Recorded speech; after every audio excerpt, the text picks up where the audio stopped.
Hello, हम रमान उपमा अहाँ सब गोटाके प्रणाम आ स्वागत करै छी। एखन हम एक गणेश जी के वंदना सुना रहल छी। जँ नीक लागै तऽ लाइक शेयर कमेंट जरूर करब, चैनलके सब्सक्राइब कऽ लेब।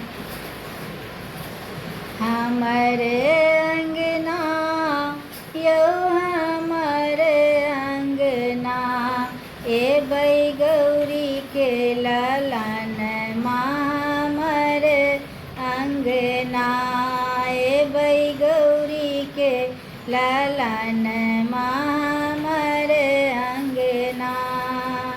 हमर अंगना यौ हमर अंगना हमर अंगना यौ हमर अंगना एबै गौरी के ललन हमर अंगना एबै गौरी के ललन हमर अंगना।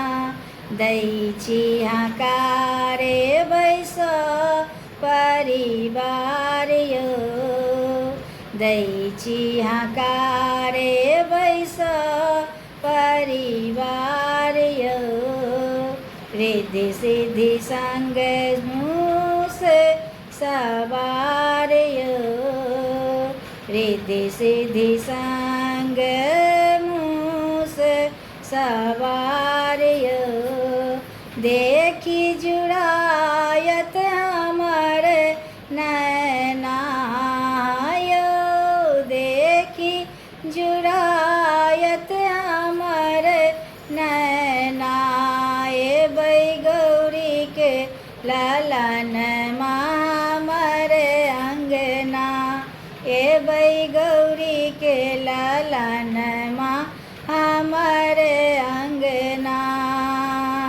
पान सुपारी नित अहाँके चढ़ाएब पान सुपारी नित अहाँके चढ़ाएब मोतीचूर लड्डू के भोग लगाएब मोतीचूर लड्डू के भोग लगाएब। हरियौ हमर सब दुख विधना हे यौ हरियौ हमर सब दुख विधना एलै गौरी के ललन हमर अंगना एलै गौरी के ललन हमर अंगना।